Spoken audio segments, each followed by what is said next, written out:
The old assembly rooms had never quite recovered from the war, though no one in Flaxborough would have admitted it aloud. The long windows still bore faint distortions in the glass, as though the town itself had inhaled too sharply in 1941 and never quite exhaled properly. The carpets had been replaced twice since the Blitz, but the faint aroma of boiled cabbage and civic disappointment lingered in the air with quiet, hereditary persistence. On this particular Tuesday evening, the room had been reclaimed for purpose. The ladies at a civic whist drive, postponed twice for reasons no one remembered, and everyone politely avoided mentioning, had finally convened. There were trestle tables polished to an unnecessarily hopeful shine. There were cakes so earnest in their decoration that one felt impolite, merely thinking of not eating them. There were 16 gentlemen who had been tactfully persuaded to attend for balance, and who now stood uncertainly near the back wall, as though awaiting either draft papers or tea. The small disturbance began, as most great disturbances do, with a sound no one quite noticed. It was not a crash. It was not a shout. It was not even, strictly speaking, discourteous. It was the sound of a chair being moved carefully and then not being there when required. Miss Evelyn Proust, whose reputation for upright moral housekeeping extended even to furniture placement, had reached back to sit. She did not sit. Instead, she executed a controlled descent into social catastrophe, a soft, baffled "oh," followed by a rustle of starched cotton and an eventual contact with the carpet of such dignity that several onlookers felt morally obligated to pretend they had not seen it. The chair was 3 feet away. It had not been knocked. It had not scraped. It had not announced itself. It had simply ceased to be where a chair had every right to be. Conversation stopped, not abruptly, but uneasily, like a hymn that had lost its second verse. "Oh dear," said Mrs. Lockwood, instantly and helplessly. "It's nothing," said Miss Proust, who now found herself seated on history, indignity, and a faint draught. Someone helped her up too quickly, another too slowly, a third not at all, but with excellent facial sympathy. The chair was returned. No one admitted to having touched it. They resumed. Yet the room had altered. It breathed differently. Chairs were glanced at with a mild suspicion previously reserved for foreign holidays. At precisely this moment, Inspector Purbright stood just outside the assembly rooms, consulting a small notebook that contained no notes of consequence, but did lend him an air of reasonable intent upon the world. He adjusted his hat, which had known him long enough not to comment. He had been invited, in the loosest possible sense, by Superintendent Blenkinsop, who had said only, "You might wish to be nearby, nothing really, just a whist drive."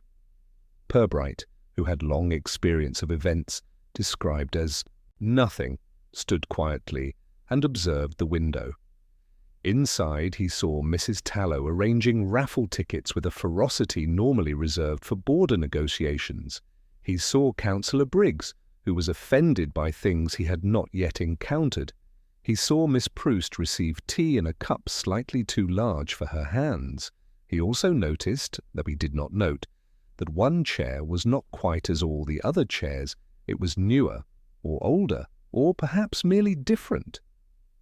Mrs. Tallow noticed nothing, though her spirit would have objected strongly if told so. Mr. Harold Crisp, assistant town clerk and champion of contained anxieties, noticed everything in theory and nothing in practice. He had seen the chair move. He had not seen who moved it. He very much wished he had not seen it at all.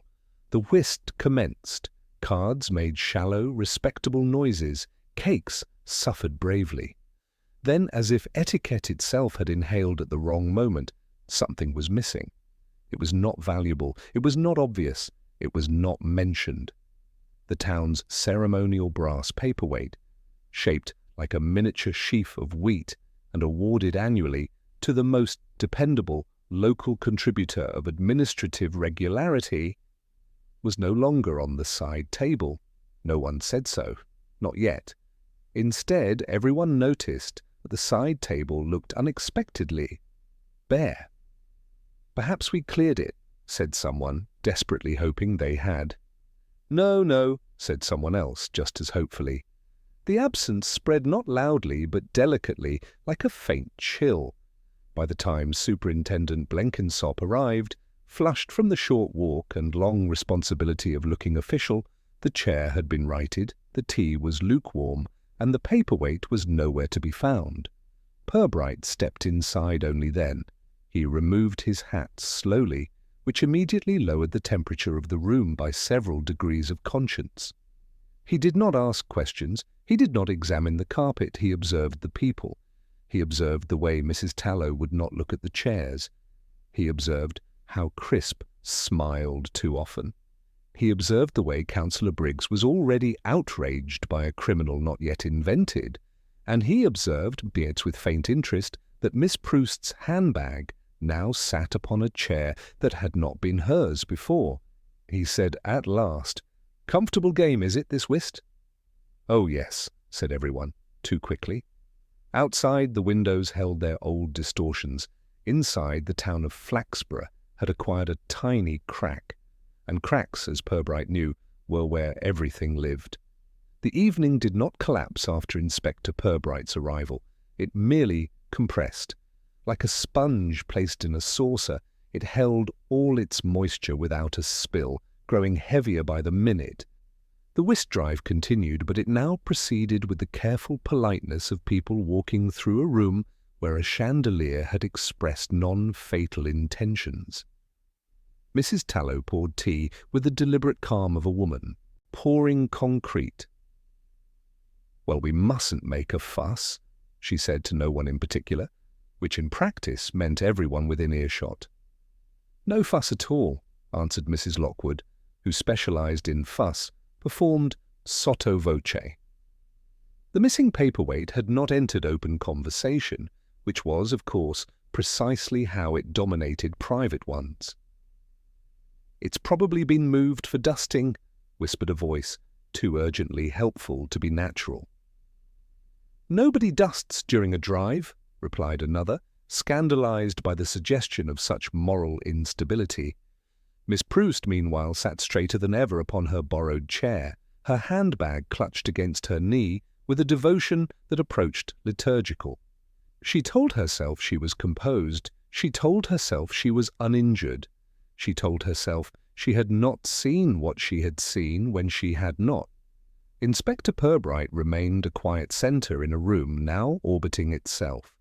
He listened to the tea being poured, to the sugar tongs hesitating, to the tiny cough Mr. Crisp performed every 43 seconds when in emotional distress. He did not ask about the chair. He did not ask about the paperweight. He asked instead, very gently, "Has the seating always been arranged this way?" Mrs. Tallow froze briefly, then recovered by laughing. "Oh no, Inspector, we change it every time. Keeps things fresh." Mrs. Lockwood thought, "It has not changed in 7 years." Mr. Crisp thought, "It was exactly the same. Why did she say that?" Miss Proust thought only that chairs ought to behave better. Blenkinsop hovered, the way men hover, when uncertain whether to lead or apologize. "Nothing serious, of course," he murmured to Purbright. "Just a bit of excitement." Purbright inclined his head very slightly, suggesting that excitement was not a thing one could so easily dismiss once found indoors. Somewhere behind the trestle tables, the raffle tin made a despairing rattle of coins. No one had shaken it? 2 ladies near the window were exchanging what they believed were harmless observations. "Did you notice how Harold Crisp was standing by that table earlier?" "Yes, but then he's always standing by things, isn't he? It's part of his nervous system." "And Miss Proust's bag, so she changed chairs, didn't she?" "Oh, well, after a fall one must." "Of course. Oh, but it is odd." Gossip did not run through Flaxborough like fire. It moved like embroidery, slow, decorative, permanent. The missing paperweight achieved a sort of polite mythological status within 20 minutes. It was not mentioned, but it was felt. People adjusted their chairs away from the side table. Cakes went uneaten near it. Conversations folded themselves away from that particular rectangle of air. Purbright walked once, quite slowly, around the edges of the room. He noticed Mrs. Tallow straighten the raffle tickets whenever he came near. He noticed Councillor Briggs preparing opinions he had not yet spoken. He noticed Mr. Crisp sweating despite the November cold and the tea now entirely forgotten in his trembling hand. He noticed also that the chair Miss Proust had failed to sit upon earlier stood slightly turned, as though it had been angled by a careful, thoughtful hand. He did not touch it. He said only, to no one in particular, "Interesting thing about whist." "Yes," said Blenkinsop, relieved to be addressed. "It teaches people to behave normally while concealing information." "That's the point of the game," Blenkinsop replied. Purbright smiled faintly, suggesting that it was also the point of the town. At precisely the moment the vicar attempted to laugh in a manner that suggested clergy were not above small mysteries, Miss Proust leaned toward Mrs. Lockwood. "Did you see who was near the table?" she whispered. "No, dear. Did you?" "I thought I did," and then hated herself for the thought. Mr. Crisp rose quite suddenly, knocking his own chair backwards. "Oh, dreadful floorboards," he said, though no one had blamed them. He moved toward the refreshment table and back again, each journey seemingly more purposeless than the last, but in truth carefully plotted around one particular area of carpet. Purbright noticed this. He did not look at Crisp. He looked at the cups. He looked at the saucers. He looked at the sugar, whose level had altered in a way that troubled him vaguely. By the time the drive concluded with a round of applause that sounded more like relief, no one had confessed to seeing anything. Yet everyone had seen enough. Outside, the night had become very still, as if it were listening. Inside, coats were collected. Thanks were exchanged. Apologies for nothing in particular were tendered and received. The paperweight remained absent. The chair remained incorrect. Miss Proust's handbag remained unusually heavy. Purbright stood near the door as people passed, saying very little, except once, to Mr. Crisp, "Good evening. Splendid stamina you have for social events?" "Yes," said Crisp, too quickly. "Always enjoyed stamina," and walked into the cold with the peculiar walk of a man who had lost something before he had decided what it was. When the room had emptied, Blenkinsop said, "Well?" Purbright put on his hat. "I think," he said mildly, "someone has been very careful tonight, which usually means they've been very careless as well." He looked once more at the side table. He looked once more at the chair, and, privately, wondered why everyone had been so anxious to pretend that nothing had moved at all. The old assembly rooms, relieved of witnesses, seemed to sigh, and somewhere in Flaxborough a polite disturbance had just begun to stretch itself. Morning in Flaxborough had the cautious clarity of habit. It did not arrive with brightness, but with a sense of permission, as though the sun itself understood that respectable towns preferred to be woken gradually. By 9 o'clock, the bakery had released its first round of apologetic-looking loaves, the postman had distributed optimism in brown envelopes, and the old assembly rooms had locked their doors with a sigh of relief. Inspector Purbright walked the high street with the unhurried precision of a man who rarely chased anything, but often caught it. He had not yet asked about the missing paperweight. It was more important to ask about shoes. He stopped outside Tubb & Sons, outfitters, where the window display featured a single mannequin foot, wearing a brown lace-up shoe of daunting moral certainty. Inside, Mrs. Tubb was rearranging shoelaces with the breathless intensity of a woman who had once been overlooked for a parish prize. "Good morning, Mrs. Tubb," said Purbright. "Oh, Inspector, what a pleasure," she said, meaning what a disturbance, and hoping he might buy something. "Busy evening last night?" he asked. "Oh, very," she said. "My sister went to the Whist, said it was lively." "Lively how?" "She didn't say. She never does. She thinks description is a form of vanity." Purbright nodded, as though this answered everything. He walked on. At the haberdashery, Mr. George Nettle was engaged in a private war with a display of buttons he felt had lost their sense of civic pride. "Morning, Inspector," he said, without looking up. "Buttons behaving themselves?" asked Purbright. "Hardly," Mr. Nettle replied. "Got a mismatched lot in this week. Trick you, they do. Look respectable, then come loose at the first opportunity." "Sounds familiar," said Purbright. Mr. Nettle glanced up and thought of the local council. The quiet questioning had begun. At 11, Purbright called at the town clerk's office, where Mr. Harold Crisp sat at his desk arranging papers into piles whose logic only he understood, and which he deeply feared anyone else might. "Mr. Crisp." "Oh, Inspector, of course. Please, do sit down. Don't feel you must." Purbright did sit. "Enjoy the whist drive?" he asked gently. "Oh yes, very steady game. Nothing untoward, nothing at all." "And Miss Proust's fall?" "A mere chair incident. Happens all the time, chairs. Most unreliable." "Indeed," said Purbright. "Have you always distrusted chairs?" Crisp laughed, which emerged more like a noise of agreement made by someone choking on dry thoughts. They spoke for a time of entirely ordinary things, of council minutes, of water pressure, of how difficult it was to find a decent pen that didn't bleed through.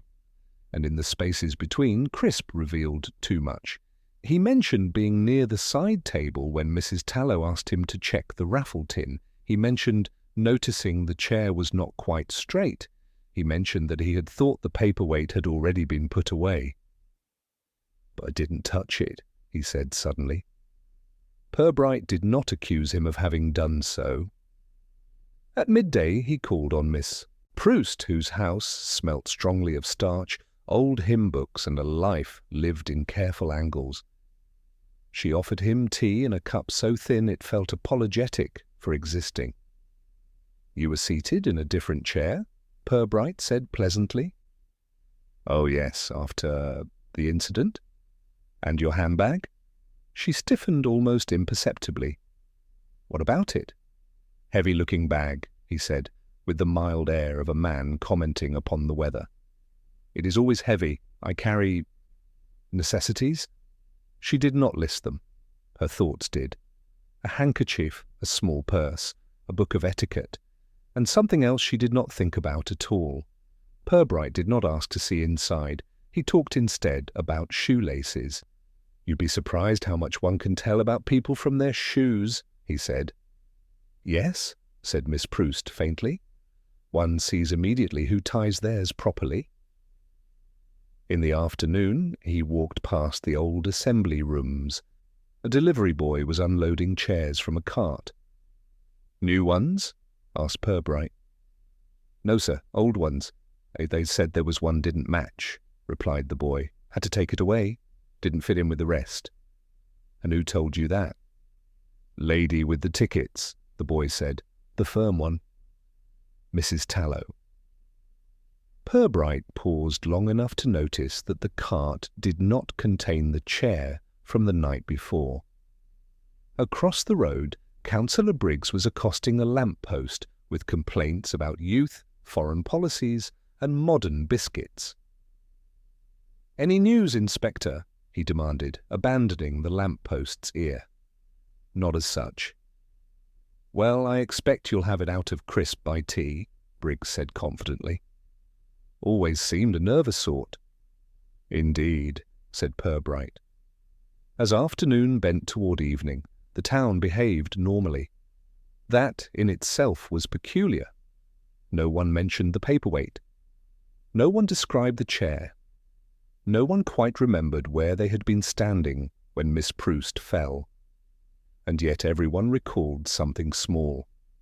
A hand that hovered, a glance that lingered, a silence where none belonged. Purbright returned to the station and wrote nothing down. He disliked writing too soon. Facts, he felt, were like young calves. They wandered if fenced too early.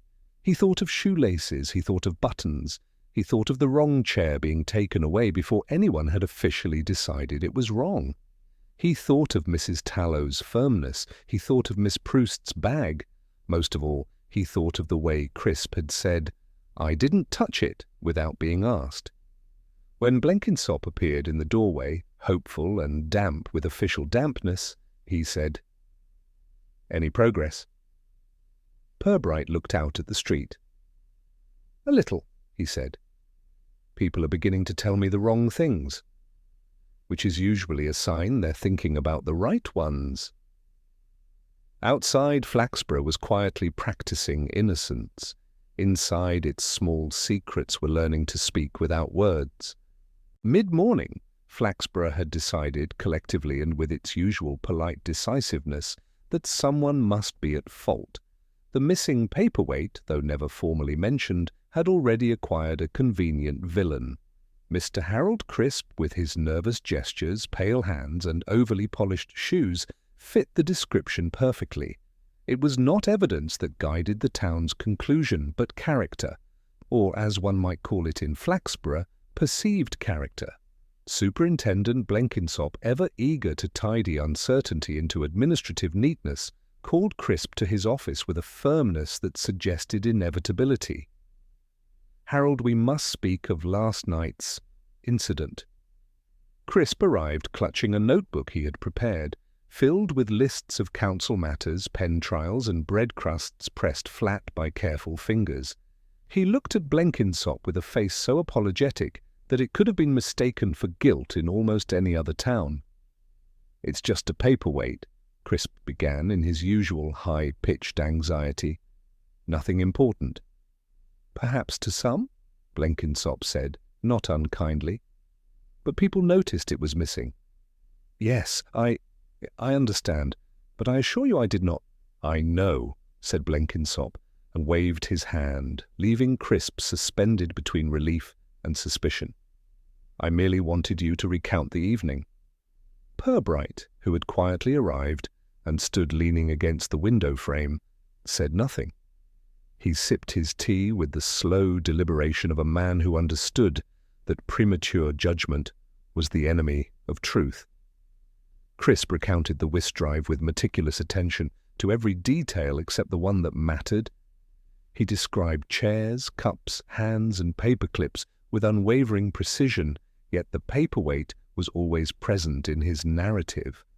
Untouched, undisturbed, accounted for in spirit if not in body. "Strange," said Purbright quietly. "You seem unusually confident it was always there." Crisp blinked. I suppose I thought it was." His voice betrayed no malice, only a faint, trembling desire to be correct. The town outside moved in its usual orbit.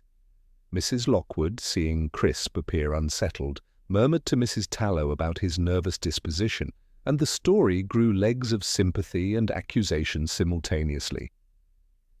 By lunchtime, almost everyone in the High Street had taken a position regarding Mr. Crisp's guilt, and by the afternoon it was universally acknowledged that he was likely responsible. No one had asked for proof. None was needed. Purbright observed all this with the patience of a cat watching a bird hop across the lawn.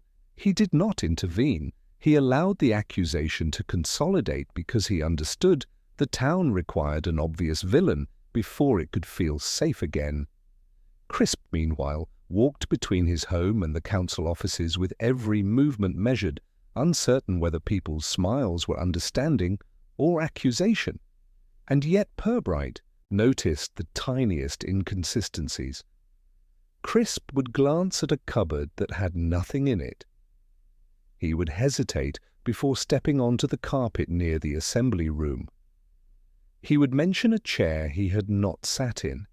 Each small detail, insignificant to the world at large, suggested a mind preoccupied by something beyond the ordinary, though not necessarily criminal.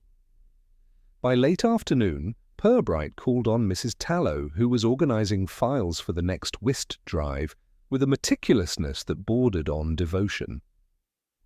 "About last night?" he said, casually. "Was everything in order before the first hand was dealt?" "Yes," she said, nodding firmly. "I placed the paperweight on the side table. Checked twice. Always check twice. Not a thing out of place." "And the chairs?" he asked.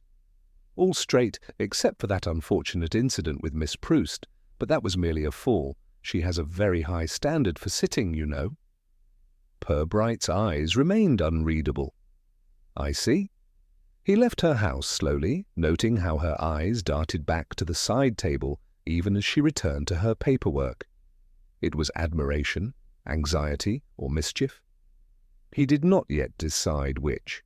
Returning to the high street, he saw Crisp walking toward the post office. His steps were precise, too precise. Purbright wondered whether the man measured the distance from one paving stone to another. Perhaps he did, perhaps he did not. The observation mattered little now. The important thing was that Crisp's very eagerness to appear harmless had made him the perfect candidate for blame. By evening, the town had convened, unofficially, in the whispering corners of the bakery and outside the chemist's window, a consensus. Harold Crisp had taken the paperweight, perhaps absent-mindedly, perhaps in a panic, and now he must be admonished. Some suggested it could be returned to the assembly rooms anonymously. Others argued a polite note of reprimand would suffice. Few, if any, considered that the incident could have occurred without any malfeasance at all. Purbright, finally seated at his desk, wrote nothing, as usual. He had listened to the town assign guilt. He had observed the nervous tics of the accused. He had watched the side table, the misplaced chair, and the nearly forgotten handkerchief. And, he thought quietly, appearances were rarely straightforward. People, when left to their own devices, often fabricated neat narratives that obscured far more than they revealed. He did not yet know who had moved the paperweight. He only knew that the man everyone agreed to blame was, in all probability, being blamed precisely because it was safe and obvious to do so. Outside, the last of the evening light slanted across the high street, washing the town in a gentle amber that concealed little and suggested nothing. Inside, Purbright leaned back, and the quiet thrill of a puzzle began to stir in him, subtle, understated, and entirely unannounced. The crime, such as it was, remained unclaimed. The obvious suspect, comfortably assigned, did not know yet whether relief or terror awaited him. And Purbright, with a faint smile, considered that the smallest details often told the largest truths. The next morning, Flaxborough awoke with the quiet dignity it always displayed after a disturbance. The wind moved politely through the streets, brushing over shop fronts and lamp-posts without causing more than a small shiver. Even the postman seemed cautious, as though he feared that a hurried step might awaken further scandal. Inspector Purbright began his day at the old assembly rooms. Though the doors were locked, he examined the side table through the window. The paperweight was still absent, and the chair, returned the night before, now leaned slightly to the right, as if the room itself were shrugging. He made no note of this. He had learned that some observations required patience rather than paperwork. He entered Mrs. Tallow's shop to collect a few trivial items, ostensibly for tea, and found her fussing over a box of gloves. "Morning, Inspector," she said. "I suppose you heard about the whist." "I did," he replied, "and I gather everyone has reached a conclusion." "Oh, yes," she said, eyes twinkling. "Some conclusions, though, are made too quickly." She held up a small, pale glove. "This one was left behind last night. Miss Proust's, I believe." Purbright took the glove carefully, noting its position and slight wear. He did not comment, only observed how Mrs. Tallow's expression flickered at the mention of its owner. "Curious," she murmured, and returned to her other gloves, as though all the world's mysteries could be sorted by colour and stitching. Walking along the high street, Purbright noticed Mr. Crisp adjusting a button on his coat outside the post office. It was a small thing. The bottom button, slightly askew, yet all the more visible for its subtlety. Crisp's fingers lingered over it, twisting and untwisting with the nervous precision of a man aware of every imperfection. Purbright watched without comment, cataloguing the pattern rather than the act. He stopped briefly at the bakery, where Mrs. Lockwood was arranging her morning purchases. She glanced at him and whispered, as though revealing a state secret, "Did you notice? The paperweight still missing?" "Yes," Purbright replied mildly. "A remarkable absence." "Do you think—" she began, and then hesitated. "Never mind. People are saying things already." Purbright nodded, allowing the statement to remain unfinished. The town had a way of filling in the gaps with its own logic, often far removed from reality, yet sometimes pointing toward it without intending to. Later, he returned to the old assembly rooms under the pretext of measuring the light for forthcoming repairs. He examined each chair, the table edges, the small footprints of dust. One corner, near the fireplace, caught his eye, a faint mark where a glove had brushed the surface. He crouched slightly, noting its presence. Nothing more. No fingerprints, no footprints, just the suggestion of movement. It struck him how quickly such trivial details might be overlooked in favor of larger, more obvious explanations. The glove and the button, insignificant in isolation, now suggested a narrative invisible to anyone else. He walked the length of the hall slowly, his eyes tracing the angles of tables and the spaces between chairs. People moved through these areas differently when they were unaware of being watched. The room's geometry recorded small stories in silence. In the afternoon, Miss Proust arrived, clutching her bag with the faintly indignant dignity of someone who believed chairs ought to obey orders. She noted the glove missing from her possession. "I must have left it," she said, voice tight. Or perhaps it was moved during the evening.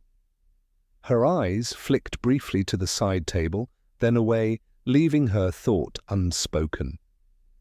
Purbright did not ask her to describe the missing item in detail. He merely noted the weight of her bag, the way her hands rested on her knees, the slight hesitation before she spoke. These subtleties mattered far more than explicit confessions, for human nature rarely revealed itself in words. It was in actions, gestures, and omissions. Later still, Crisp passed by the assembly rooms again. He paused at the door, glanced inside, and muttered something about chairs and tidiness. He did not enter.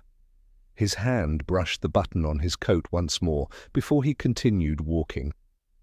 Purbright watched from a distance, considering the nervous pattern, noting that the man's attention to small things was precise, careful, and entirely revealing without being accusatory.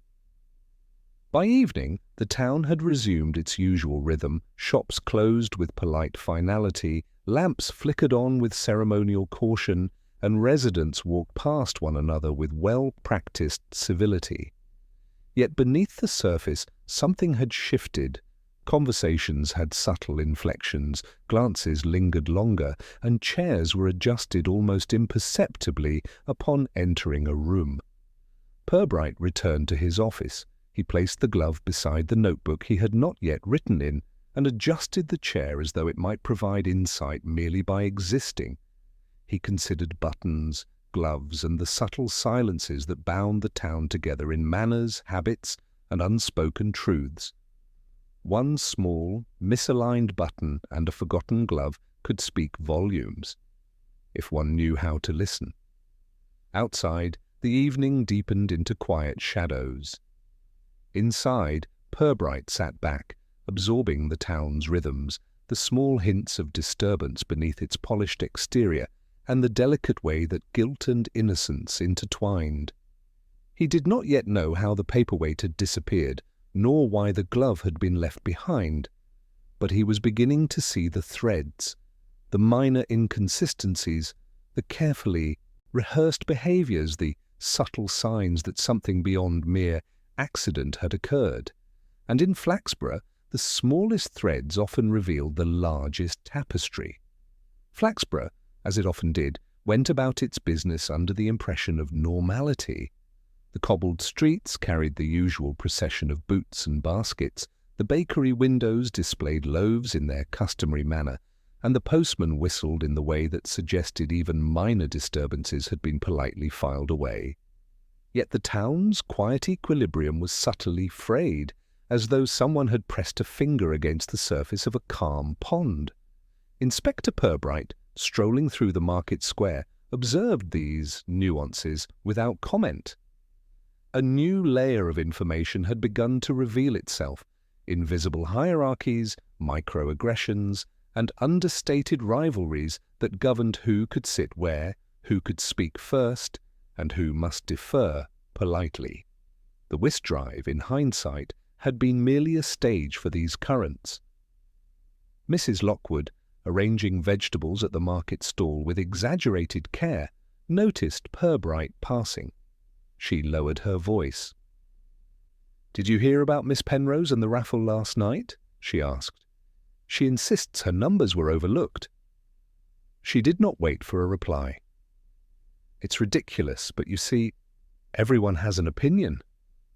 Purbright nodded slowly. Opinions, like dust, tended to accumulate in layers, each one concealing the one beneath it. He walked on, noticing Mr. Tubb, who had taken it upon himself to adjust the alignment of shop signs in the square, as though he could, by doing so, restore order to the world. His actions were unrelated to any crime, yet they spoke of the same anxiety that had been visible at the Whist drive: control over minutiae, over appearances, over the delicate balance of social expectation. He entered the town hall briefly, where a small group of councillors were debating the schedule for the next week's civic events. Their voices, though cordial, carried sharp edges. A misunderstanding about seating at the upcoming flower show had escalated into a subtle war over precedence, which in Flaxborough was an extremely serious matter. Purbright observed quietly, noting the way each man's hands twisted pens or hovered over papers, tiny gestures betraying the level of tension beneath the smiles.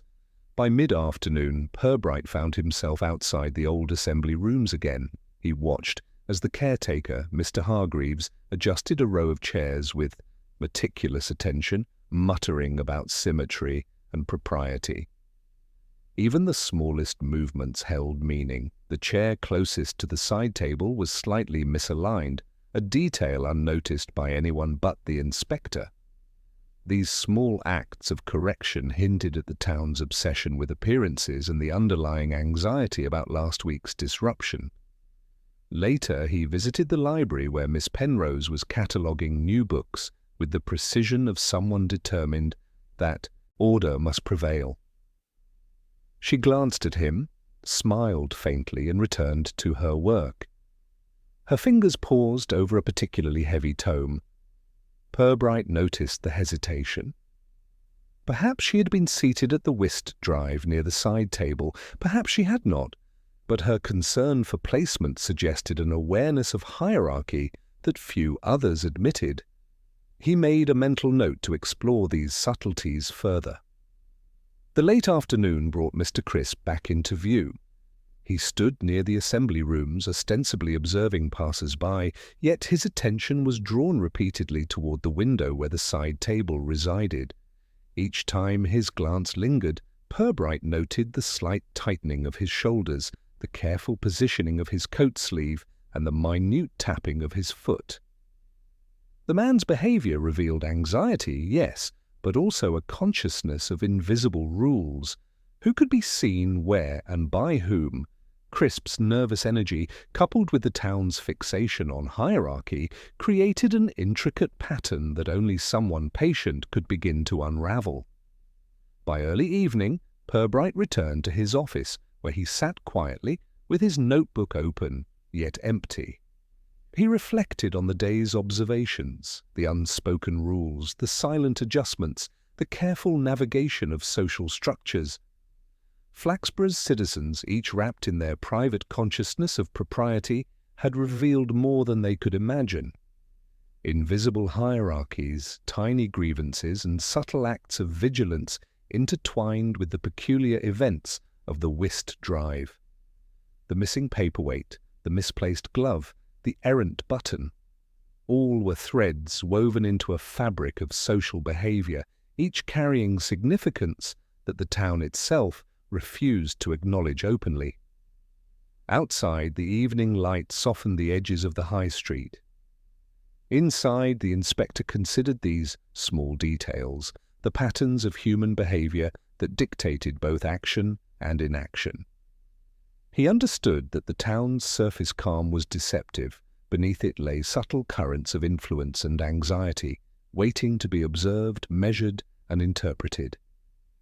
And as the shadows lengthened, Purbright's mind traced the invisible hierarchies that had guided behaviour that night, quietly knitting together the threads that might one day reveal the full story. It was nearly dusk when Flaxborough experienced the second, far subtler disturbance of the week. The streets were quiet, shops shuttered, and lamps casting polite pools of light along the pavement. Yet inside the old assembly rooms, the town's carefully maintained equilibrium began to tremble once more. The paperweight had not returned, but the air carried a new, nearly imperceptible tension, the kind that comes not from absence, but from unexpected presence. The door opened gently, and a small parcel was placed on the side table. No one saw who delivered it.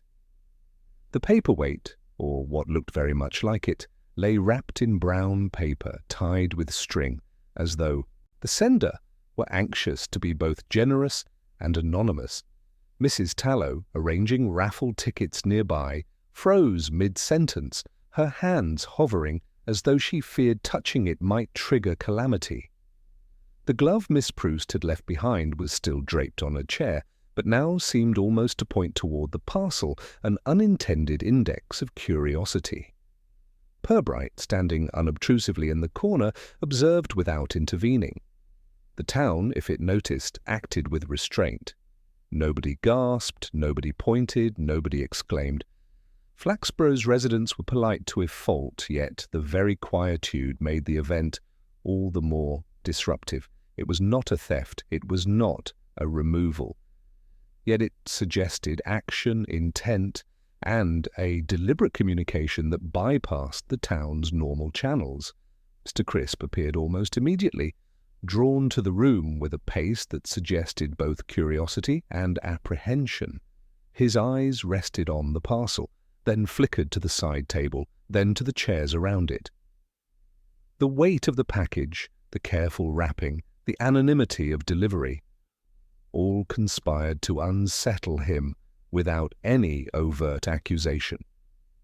He shifted his coat sleeve, adjusted a button, and touched nothing, though his fingers lingered where the paperweight had been.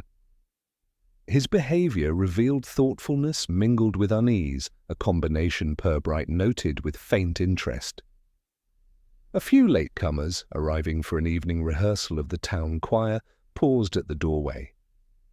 Their expressions were polite but inquisitive. They murmured quietly to one another.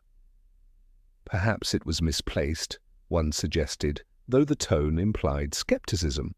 Or returned by someone who realized the error, said another, uncertain if the explanation was sufficient. Their whispers layered atop one another like subtle harmonics, carrying more implication than fact. Purbright approached the table. He did not touch the parcel.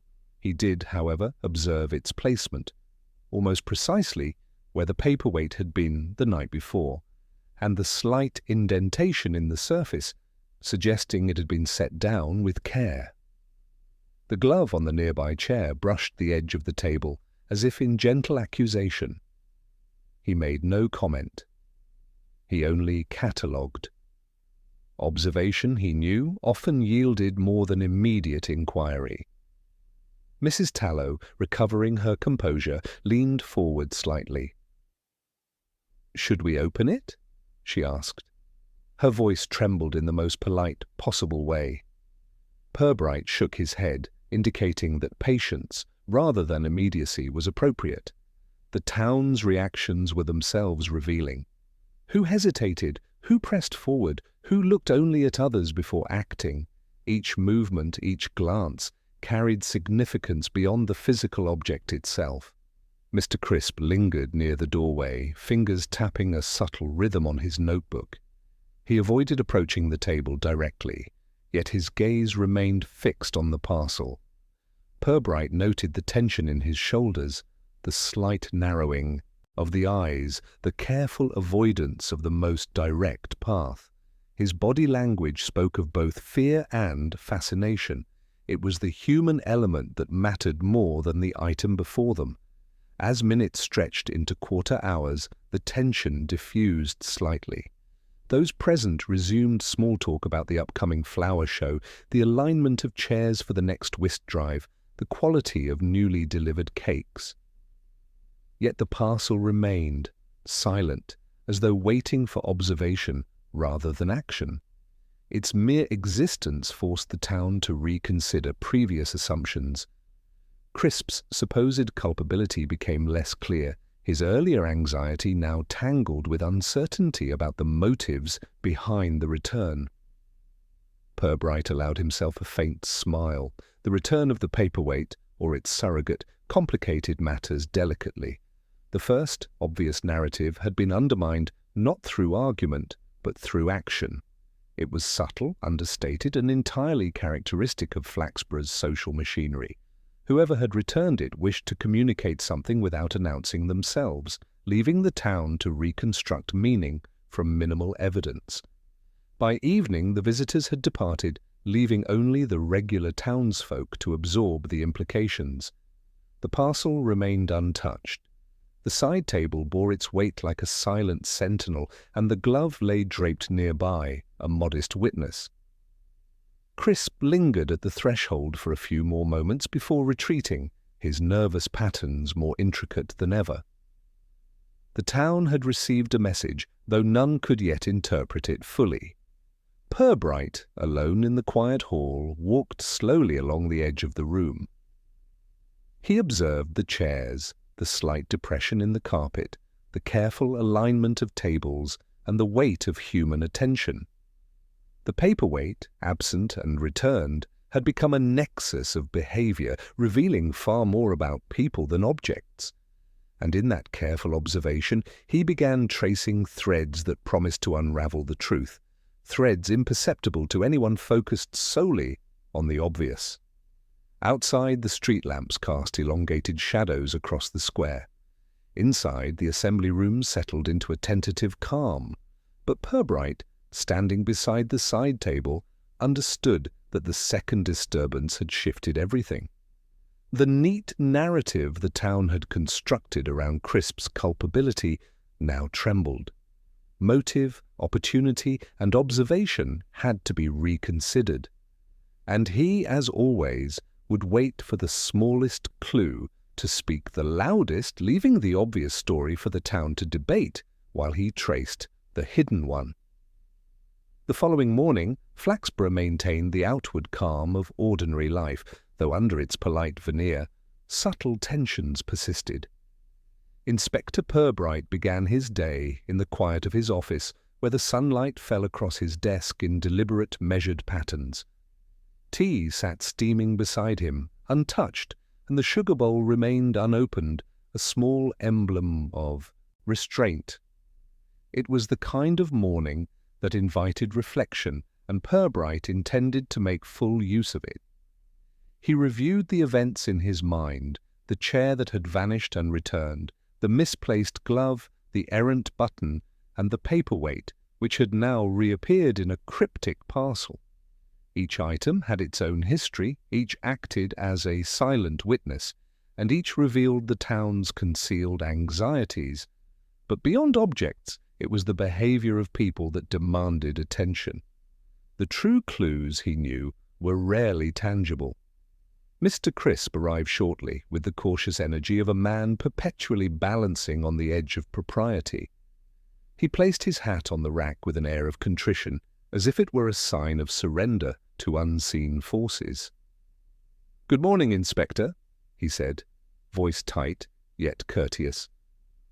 "I trust everything is in order." Purbright inclined his head without comment, observing instead the careful way Crisp smoothed his coat, adjusted his cuffs, and avoided looking directly at the side table that had now assumed an almost symbolic importance. The man's gestures were minute, controlled, yet revealing. They hinted at a mind preoccupied with rules, visibility, and expectation. Nothing he said would have betrayed guilt or innocence directly, but everything he did suggested a delicate tension between awareness and restraint. Across the street, Mrs. Tallow was arranging her display of raffle tickets, as meticulous as ever, yet with occasional pauses to glance toward the assembly rooms. Her movements were purposeful, yet the slight irregularity in her routine suggested curiosity mingled with unease. Purbright noted how minor lapses, a hand lingering over a ticket, a momentary hesitation, spoke more than loud assertions ever could. In Flaxborough, these subtleties were the language of truth. Miss Proust arrived, carrying her handbag with its habitual weight, and paused at the window of the old assembly rooms. Her eyes flickered toward the side table, then to the chairs, then back to her bag. She did not speak. She rarely needed to. The mere observation of her posture, the slight tightening of her fingers around the strap, and the quiet lift of an eyebrow revealed an awareness that complemented the inspector's own deductions. Polite restraint and small telling gestures created an invisible dialogue that he followed closely. By mid-morning, Purbright had visited several other townsfolk under the guise of casual inquiries. Mr. Nettle, adjusting buttons in his shop, offered remarks on domestic order that doubled as insight into human behavior. Mrs. Lockwood, arranging vegetables, spoke of minor grievances that revealed major anxieties beneath. Councillor Briggs, busy with civic concerns, inadvertently demonstrated the subtle hierarchy that dictated the town's social choreography. Each conversation, though outwardly mundane, provided a layer of understanding. Purbright listened, absorbed, and refrained from comment. Facts, he believed, were strengthened by patient observation rather than hurried interrogation. At noon, he returned to the assembly rooms. The side table bore its parcel like a quiet monument, the glove still draped on the nearby chair, and the chairs themselves arranged with the faintest imperfections that drew attention only to those who cared to look. Purbright moved slowly around the room, noting dust patterns, slight indentations, and the natural wear of fabric and wood. The room spoke in whispers. Only someone attuned could perceive its messages. He did not touch anything, nor did he disturb the silence. Observation alone was enough. As the afternoon waned, Purbright reflected on human nature, particularly the peculiar way Flaxborough's residents concealed thoughts beneath courtesy. The small disturbances, the paperweight's mysterious absence and return, and the overlooked glove were more than mere incidents. They were tests of vigilance, reactions to perceived social transgressions, and indicators of hidden priorities. People acted cautiously not only to avoid reproach, but to maintain equilibrium, and it was in these acts that truth often revealed itself, quietly, incrementally. He considered the patterns of behavior he had observed. Crisp's meticulous adjustments, Mrs. Tallow's deliberate attentiveness, Miss Proust's cautious monitoring, the counsellor's subtle jockeying for precedence. Each detail, trivial on its own, formed a network of intent and observation. The ordinary surface of daily life concealed intricate, interwoven motives, and it was precisely these motives that would ultimately guide him to the resolution of the mystery. By evening, the town appeared restored to normalcy.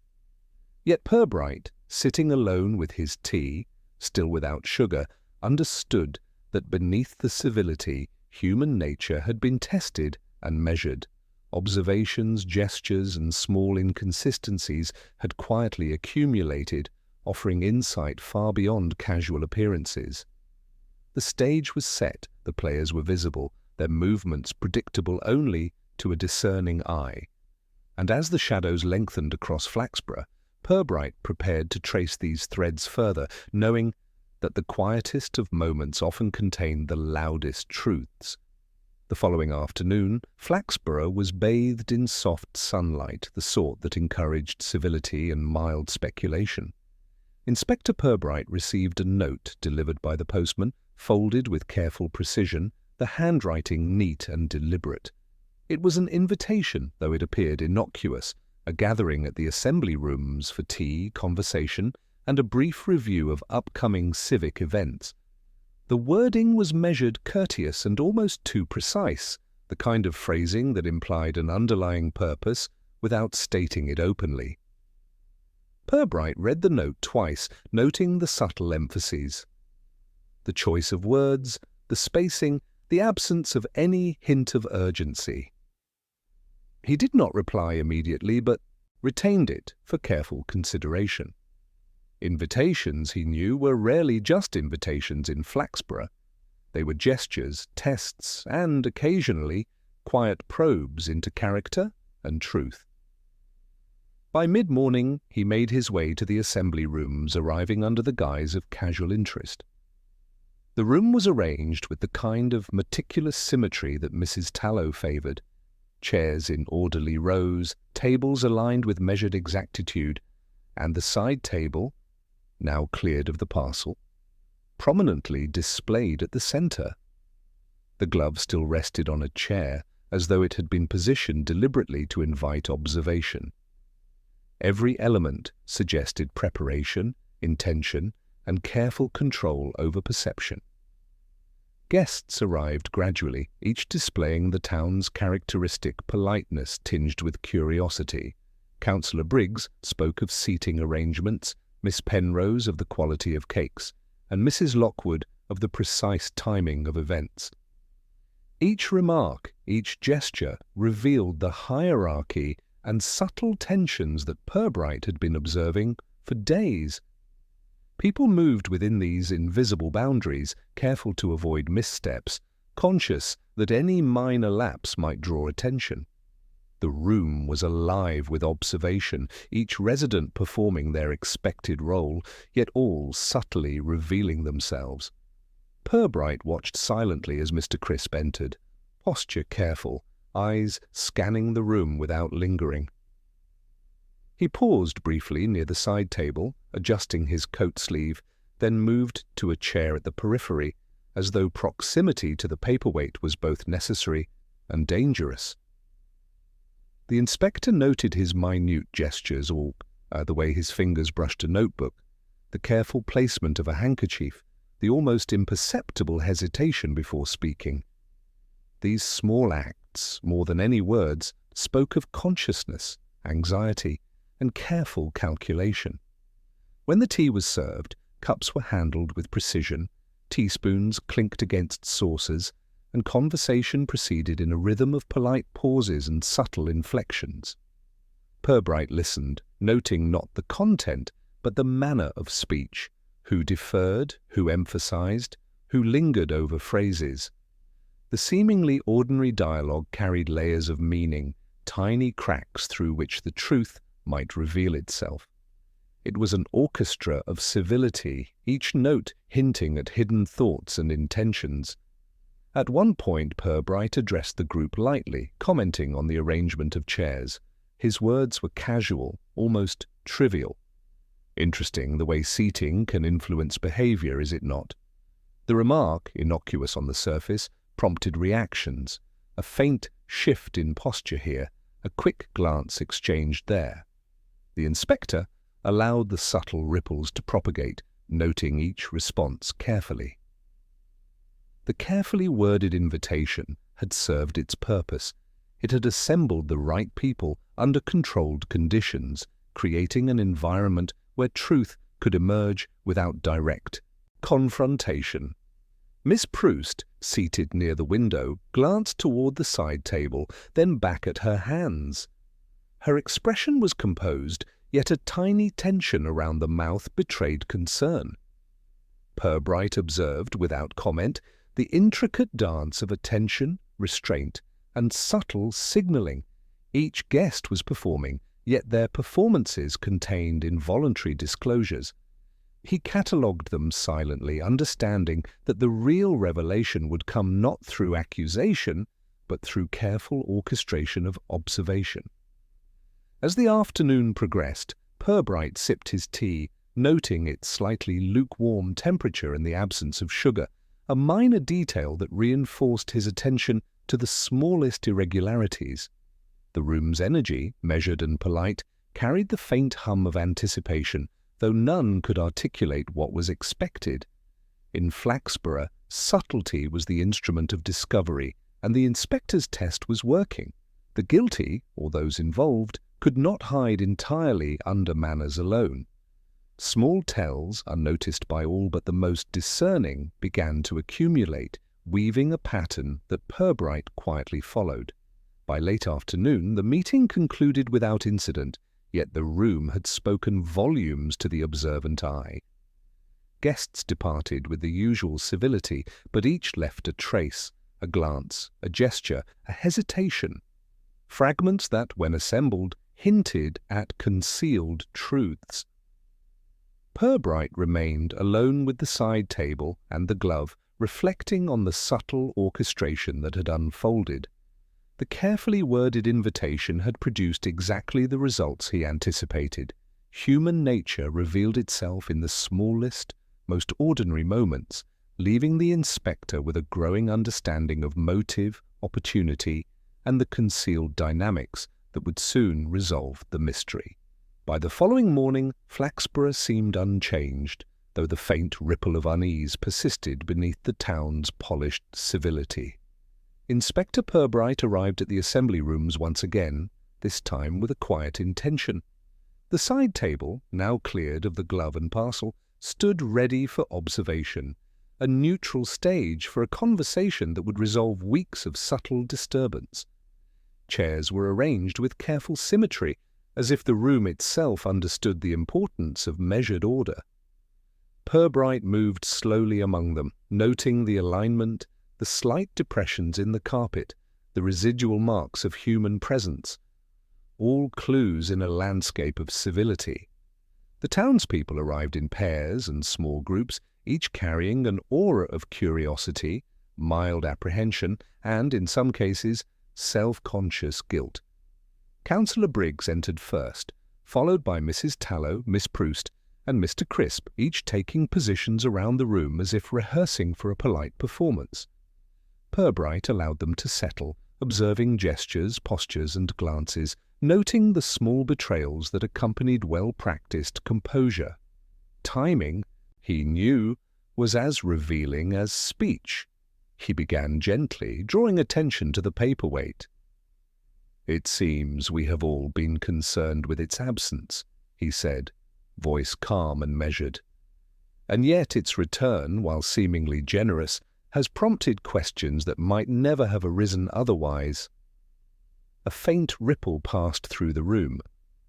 Crisp shifted slightly, fingertips brushing the notebook he had carried, while Miss Proust's gaze lingered on the side table with careful precision. Purbright outlined the evening of the whist drive, detailing chairs, cups, and conversations with an impartial tone, emphasizing behaviors rather than judgment. He spoke of Mrs. Tallow's attentiveness, Mr. Crisp's meticulous movements, and Miss Proust's measured responses. In doing so, he highlighted contradictions and unnoticed patterns, drawing attention to who had acted when and how without explicitly assigning blame. Each detail was framed with civility, the delivery gentle but precise.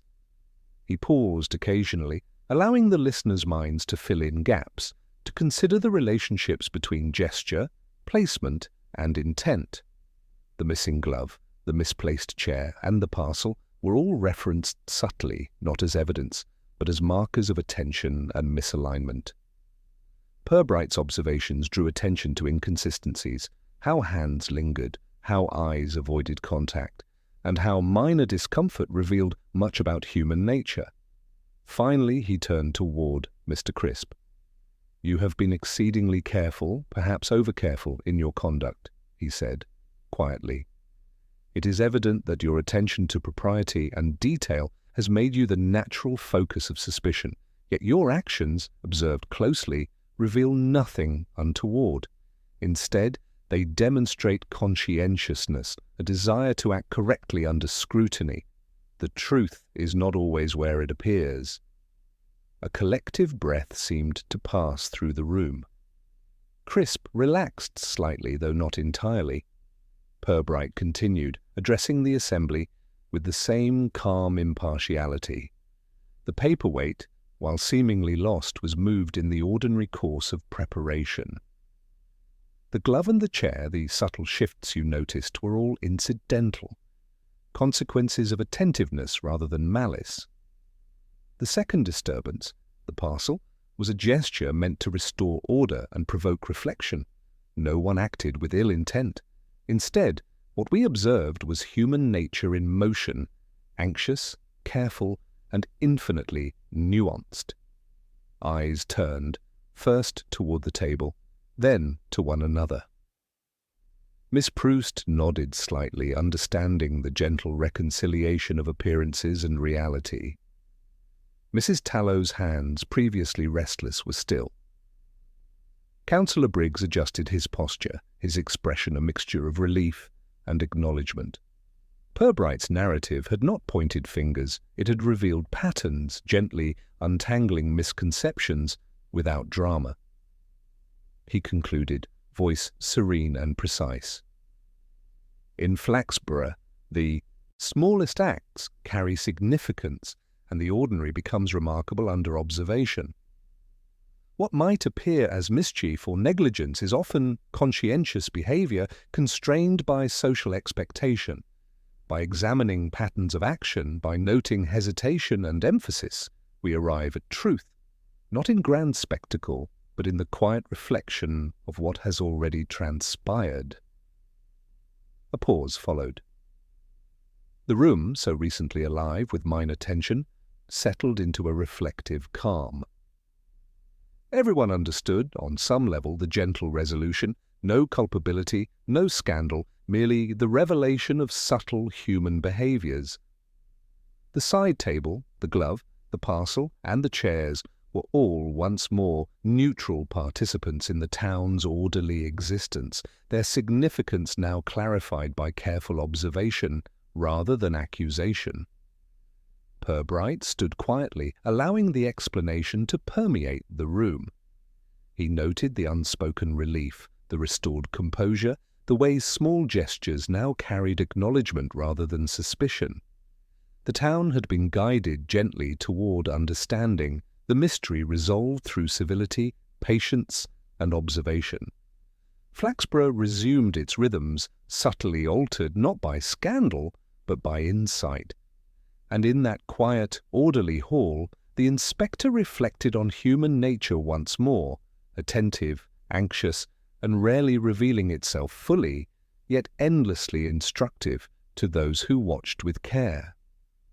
The morning sun poured over Flaxborough with the familiar warmth of civility reinforced.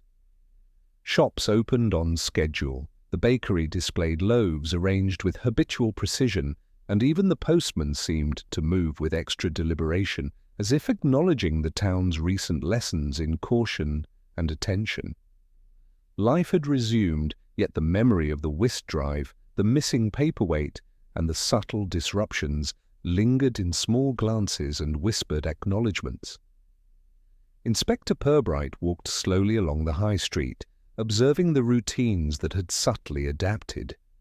Mrs. Lockwood adjusted her vegetable displays with an almost imperceptible exactness, as if the events of recent days had refined her awareness. Councillor Briggs, consulting notes and checking his pocket watch, moved with measured purpose, aware that careful timing could prevent misunderstandings.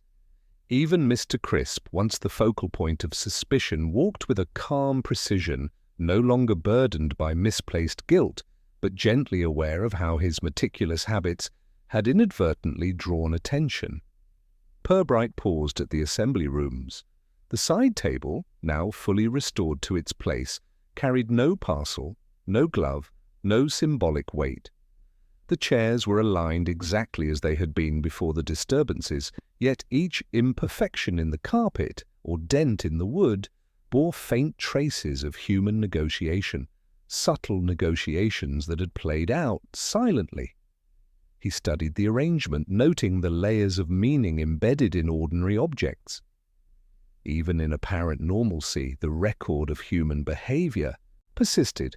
Inside, the townspeople gathered informally, discussing ordinary matters, upcoming whist drives, civic duties, and the quality of bread in the local bakery.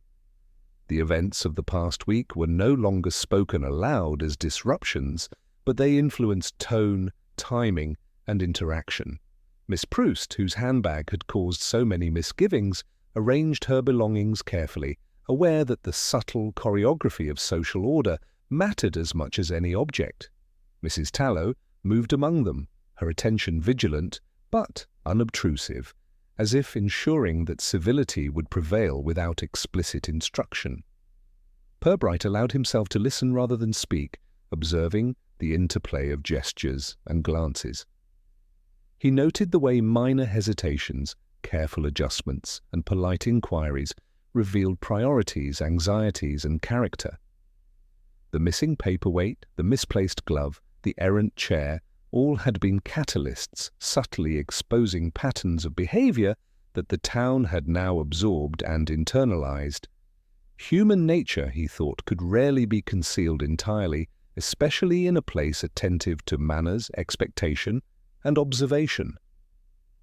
As the afternoon waned, he addressed a small circle quietly, commenting on arrangements of furniture and subtle shifts in attention. The conversation was ordinary, yet every statement served as a gentle reflection on the lessons the town had experienced, the need for observation, the patience to wait, and the recognition that the smallest acts often carried significance. No one felt accused, no one defended, yet all understood that the disturbances had revealed truths about themselves, subtly and without drama. By evening, Flaxborough settled fully into routine. Lamps illuminated streets with customary politeness, shops closed without fuss, and residents moved through familiar paths with deliberate ease. The side table remained neutral, chairs aligned, gloves and parcels absent, yet their prior presence had left impressions in mind and habit. Purbright, reviewing the day's calm, appreciated how minor events, handled with patience and observation, could restore order without force or spectacle. The town had learned and adapted, its civility reaffirmed, and the small dramas dissolved into the fabric of daily life. Returning to his office, Purbright finally placed his notebook aside. He had traced human behavior, noted subtleties, and observed the quiet interplay of motive and opportunity. No scandal remained, no accusation lingered. Flaxborough had resumed its rhythms, subtly altered, enriched by insight, yet undisturbed in its outward composure. The minor disturbances of the whist drive had ended, leaving only the ordinary, now rendered remarkable by the quiet revelations of observation. And as dusk settled, casting long, gentle shadows across the high street, the inspector allowed himself a faint smile. The town was whole, yet human nature had been recorded, patterns noted, and civility affirmed. In Flaxborough, the smallest actions had spoken loudest, and all had returned to their proper, measured places. The mystery had concluded quietly, civilly, and entirely in character.